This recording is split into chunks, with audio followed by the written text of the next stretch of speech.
Laurie Handlers of Butterfly Workshops is a sex and happiness coach. That's right, folks. We're going to talk about sex right here on Biz One-on-One. We're going to learn about the business of sex education and how getting out of our own heads and into our bodies improves not just our sex lives, but our entire life. Body, mind, and spirit. Wow. Welcome to Biz One-on-One. Thank you. Well, it's my pleasure to be here. A sex and happiness coach, and you've got your sex and happiness book, Right. The Tantric Laws of Intimacy. Wow. Yeah. Wow. And I also have a radio show that's named Sex and Happiness. So I woke up one day and I went, I'm a sex and happiness coach. Why should I say that I'm something else? People didn't understand tantric or tantra. They didn't, when I said I was a tantra teacher, they were like, what's that? And it was too hard to explain that, but when I say I'm a sex and happiness coach, they go, oh, how great is that? So you're from New York, right? Originally, yeah. And you live in Phoenix now. Right. You know, Americans are a little bit uptight about sex. I think even more so than Canadians, but definitely more so than Europeans. Way. And how does that impact, like this is a show about business and entrepreneurship, and you are an entrepreneur. I've You been have an your entrepreneur book. my whole life. Yeah, so talk to me about that. About how business winds its way into sex, or sex winds its way Well, into business? it seems to 'Cause me it's like both. sex winds its way everywhere. We just don't want to talk about it. That's right. Okay, so first of all, it's the oldest business on the planet, let's just say. I'm not of that business. I'm not a prostitute or a surrogate. I don't have sex with people that are my clients. I teach classes about sex, and then they go home and they use the sex that I teach them with their partners, or they try to find a partner, and they try to get better at feeling comfortable in their body. So for the most part, people are divided. You know, there was a group called Talking Heads. Yeah. That was a very appropriate We're dating name. ourselves a little bit there. Well, Yeah. but still, people are talking heads because we were taught that anything below here, or at least below the waist, was sinful, Right. and this is the only thing that we value. So if we only value our head, we're stuck in the left brain. We're stuck in strategy. We're stuck in analysis. We're stuck in understanding. And there's no way to just feel. So people need to learn how to feel. They need to learn what their senses are. They need to learn sensation. They need to learn to become sensual. And my job will never end, let's just say. I'll never be out of clients. I'll never be out of students, especially in the United States. But you know, I travel all over the world as well. So you do workshops, which are conventional, I guess, what's called Tantra. What is Tantra? Well, I was taught that it was expansion through awareness. So if I ask you what that is, when I say to you it's expansion through awareness, you're like, duh. What is expansion through awareness? So I like to say that Tantra is transformation through pleasure. So when you think about transformation, you say, okay, now I'm going to transform through pleasure. Everything that isn't pleasure or pleasurable comes up. And when all that trauma and all that fear and all that guilt and all that shame and all those things come up in the pursuit of pleasure, people get to look at what's been done to them. Because I don't believe that we do it to ourselves. I think we inherit these conversations. We inherit the guilt. We inherit the shame. Our parents say, you know, don't touch yourself. Don't do that. Well, I mean, my mother used to tell me how to dress, and it was really constricting back in the day. It was very difficult to follow her recommendations on how to dress. We had a sexual revolution, apparently. I was a general. Yeah, in the 70s, right? Yes. So, but people are still pretty uptight about sex, and we have these awful dynamics of, you know, sexual harassment and, you know, exploitation of people in the Right. workplace, and you know, I think women And more. Yeah, women. There's sex trafficking still in the world. There are slaves in the world that Yeah. are sex slaves. And we have, I think, generally women are still, you know, they're marginalized in the workplace. You know, and we think we're way more advanced in 2017 than we were in 1967, but are we? Not so much. You know, it didn't change. The sexual revolution changed some things. We got the birth control pill, okay. So when the birth control pill came, women had the right now to say, I control my destiny. I don't have to get pregnant. I don't have to have sex with you.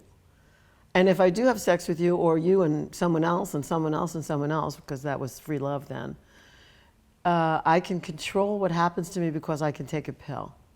So there was something that shifted, but women are still objectified in porn, in selling magazines, in selling clothing, and lip injections, breast augmentation, butt augmentation, every kind of thing. Women are always still doing all this stuff. Like men would drive a sports car and think, you know, or you have a motorcycle, so, you know, a crotch rocket. You know, men would go, oh yeah, I got a hot motorcycle, or a speed car, a racing car, and women are doing all this stuff to themselves. And you know, I'm not going to say that I'm free of it. It's really hard to be a woman and be free of all that stuff. I lived in LA and I moved back to the East Coast because I called my friends and I said, I'm afraid I'm going to do things to my body. Just by being there. If I stay in Los Angeles. Yeah, I remember when I first started working in LA in the music business in the 80s, and you'd open like a magazine or anything, it was just like just one advertisement after another for plastic surgeons. Yeah. And it's still, you know, Yeah. I mean, it's still big And today. I live in Phoenix, Scottsdale, which is the second capital Right. of the United States of augmentation. So it's tell us hard. about your sex and happiness business. What's it Okay. all about? Well, it's about empowering people to feel themselves fully, connecting the dots between body, mind, and spirit. I also say that I connect people between the boardroom and the bedroom. So if somebody's really successful in the boardroom, chances are they have sexual prowess. They kind of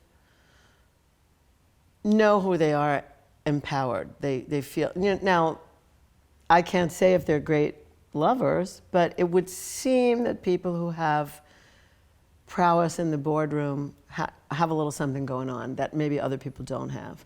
You're saying men and women? I mean, obviously the alpha male. There's the alpha male, and there are women like that too. There are women like that who, there are women who are not stopped by the fact that they know they're being objectified. They walk into a room. When I worked in corporate America for a short stint, and I know that every time I walked in the room, things kind of stopped. And I mean, I wore ties, and I wore dresses that, you know, suits that were like this, and I didn't wear shoes like this, and I would never wear open-toed shoes. I mean, I had a certain dress code. I didn't stay in corporate America very long. But I know that when I walked in the room, everyone, like all the men, arranged themselves. The energy shifted. Yeah. And it's, you know, so my business is about taking people who don't want to talk about it, but who notice something's going wrong or something's going on with them. Maybe they lose a spouse. Maybe they get divorced. Maybe they lose a spouse through death. Maybe they get divorced. Maybe I just had a young couple come to see me who, they work all the time. Right. In 2000... Workaholism, The Respected Addict. There's a book called that. Wow. Good, smart for that writer, whoever that was, that author. In 2004, on the cover of Newsweek magazine, they had a picture, they didn't have the heads, they had a picture of a couple in bed, and one had the laptop, and the other one had the remote. Control, yeah. And they called them DINs, double income, no sex. And I said, aha, I have a career. I mean, I didn't know then that this was going to be my career, but that definitely said something to me. Or maybe I did know that then. I saw that and I seized onto that article because that said something to me. People they're losing connection. And the more we have the smartphones and the more we have iPods or whatever people are putting in their ears or whatever, we're losing connection. We're losing connection with each other.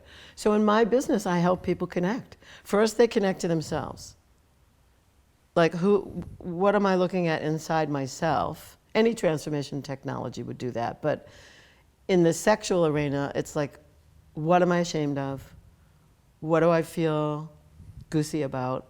What am I uptight about? What won't I reveal about myself? What vulnerability, how vulnerable am I if my clothes are off versus my clothes are on? And then how do I take all those things that I learn and then connect them to another? And we have to be real. I mean, real about it. And most people are just frightened to death. We've had on Biz 101 different coaches, business coaches, and we recently had one on who talked about conscious connection and it's really spirituality, you know, in the boardroom kind of stuff.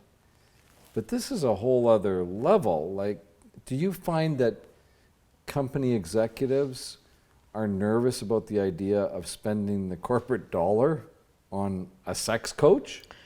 Yeah, well, they don't that way. I do corporate consulting, and when I do corporate consulting, I don't say to them I'm bringing a sex program in. I say I'm bringing a program that connects body, mind, and spirit and gets people aligned. Now, some of that comes from my previous career, where I was in transformational technologies, and I was also government contracting and taking people off welfare rolls in the United States. So I know how to do transformation with people, but I add the body in because I don't want just talking heads. I don't want people analyzing everything. I want them to feel something. And what happens when I go into a company and consult is that people get aligned and they get to see whether they're at the right place, in the right job, at the right company. And a lot of times people just resign because they realize that they're not in alignment with the company, and they can feel that all the way through. So I don't like really talk about sex in corporate America, but I hang out with a lot of CEOs, and they always want to know what's going on. You know, they pick my brain. You met some of them, you know some of them, the people that I hang around with. You know, and they love me, although they can't get their wives to come to my classes. And they all want to. But they have that conservative, you know, thing going on. So some people come and they're very pleased and their life shifts in a way that a lot of people can't imagine. To have pleasure in your life and to be allowed to have permission for pleasure in your life is big. So do sexual problems break up relationships and cause other problems in the relationship, or is it often a symptom of problems in the relationship? I guess it's both. Yeah, it's both and. Like sex and money are related.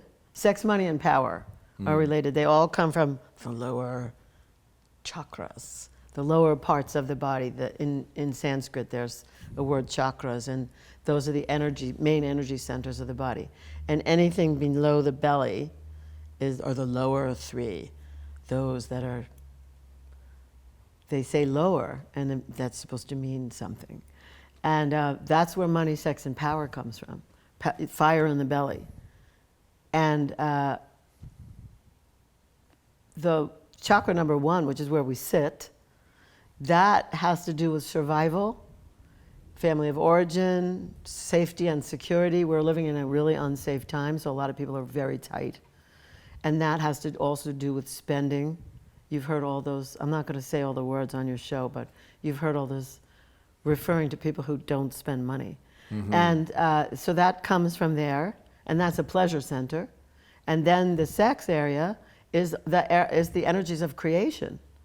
So we all got here by two people coming together and creating, but we create everything with that energy. And Napoleon Hill, in Think and Grow Rich, the most widely read business book there ever was, in chapter 11 talks about those families that knew about sexual energy and about cultivating sexual energy. And before the book was published, they made him take their names out. Right.